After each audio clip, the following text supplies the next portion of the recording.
Жекелеген терминдерді пайдалана отырып, қоғамға бүлік әкелетіндер бар. Соның ішінде жихадтың шынайы мағынасы не?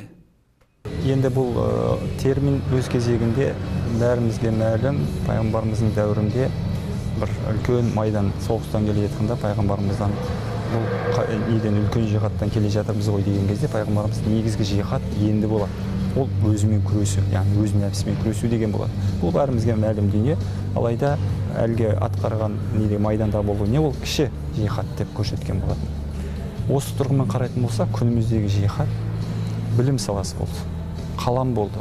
Оқу, білімін өзін көрсете білу болды. Өз кезегінде 20 ғасырдағы абайлар болсын, немесе одан бұрынғы ғұламаларымыз болсын, өздерін көрсете білген, өздерін таныта білген, өзгелерге елін, ұлтын, тілін, мәдениетін өзге халыққа дінімізді танытыра білген. Дәл сол секілді күніміздегі жихад ұғымын осылай түсіну керек. Ғылым саласы күніміздегі. Ешқандай қару емес, ешқандай қан төгіс емес, өзгенің көз жасына қалу емес.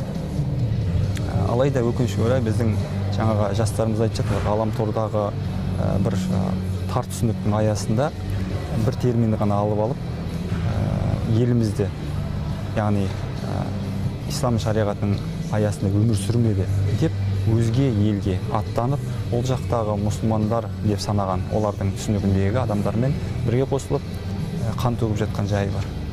Алайда бұның көптеген мәселелер бар. Бұның барлығын алып келетін болса, исламға еш қатысы жоқ дүниелер. Қан төгіс исламға қатысы, өзгенің көз жасы, тағы да басқа.